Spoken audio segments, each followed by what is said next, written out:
It is to note that many of the transformational policy initiatives we have introduced since 2017 are being done for the first time since independence. What is interesting is that because many of them have not been done before, many people who think in terms of impossibility argue that they were not possible, but we have made them possible.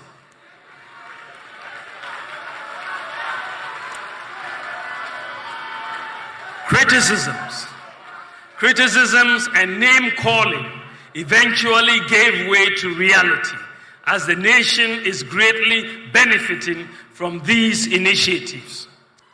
What we have been able to accomplish so far shows that it is possible for Ghana to achieve many things that some believe to be impossible. It is possible if we put our minds to it. We need to break the shackles of impossibility and embrace the mindset of possibility.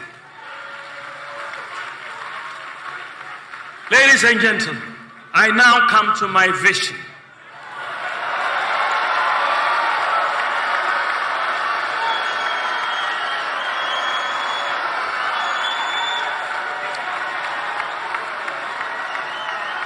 Ladies and gentlemen, as Vice President, I am like a driver's mate. But by the grace of God, if you make me the president, I will be in the driver's seat with constitutional.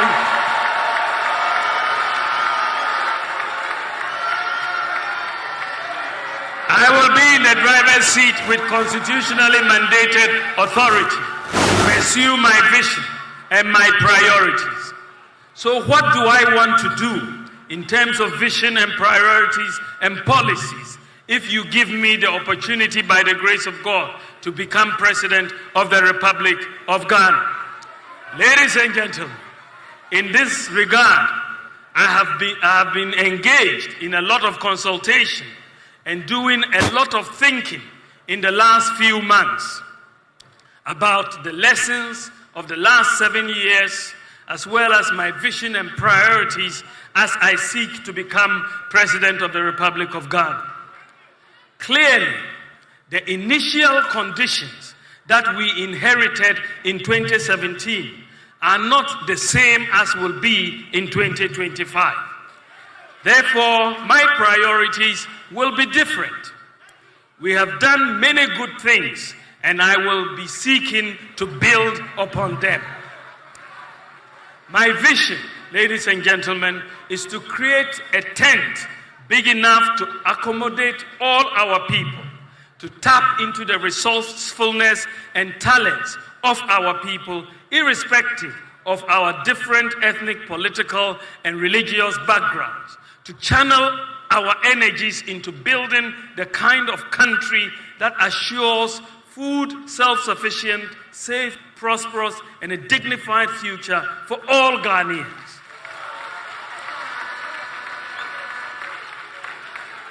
To create sustainable jobs with meaningful pay for all and for Ghana to participate fully in the fourth industrial revolution using systems and data. To realize this vision, we must have a mindset of possibilities and not impossibilities. The challenges we must overcome as a country are too important to let our political differences derail us. There is a critical failure of mindset that manifests itself in the absence of core values, patriotism, and principles within our society. We need to invigorate the can-do spirit of the Ghanaian, to believe that we can do better than we have ever imagined if we put our minds to it.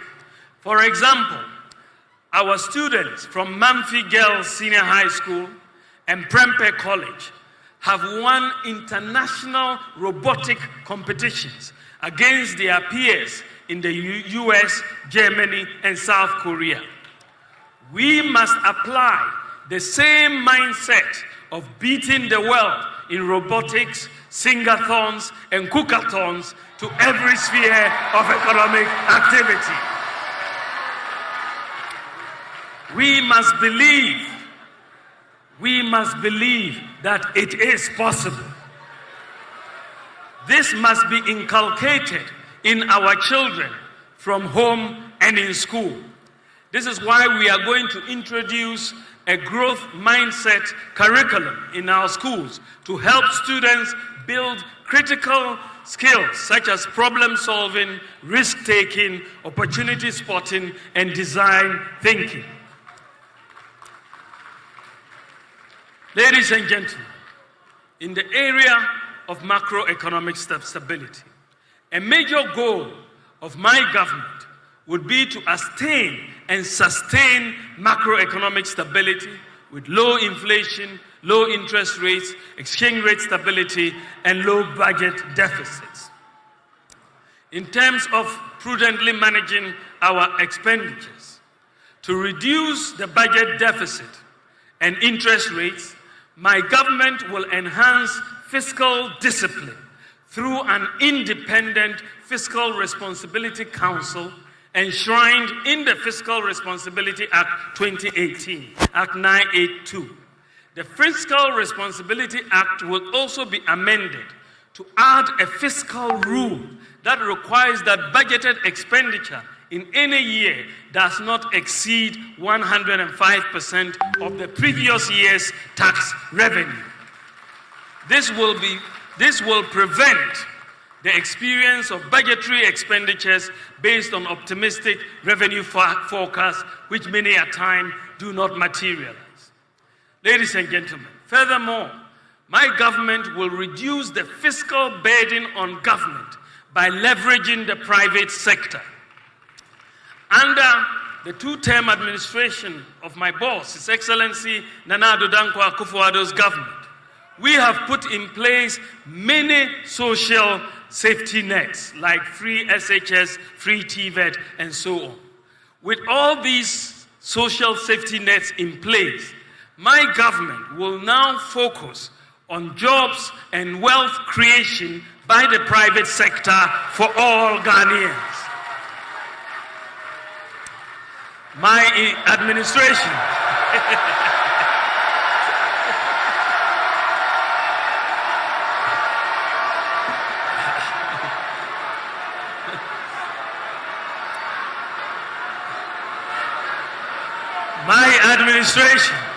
thank you, will incentivize the private sector to complement government in the provision of many infrastructure and other services to reduce government expenditure and improve maintenance.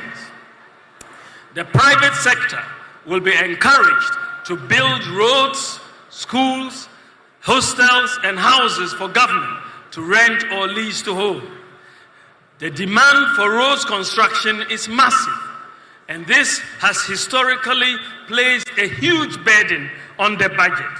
I believe that the private sector should finance the construction and maintenance of roads through PPP concession arrangements. Also, the government will move towards leasing rather than purchasing vehicles, printing equipment, and so on. The private sector will have the responsibility for maintaining the vehicles and the equipment. With this approach, government can save very significant outright cash out expenditure annually from various items across different ministries, departments, and agencies. This policy will energize the private sector and create many jobs.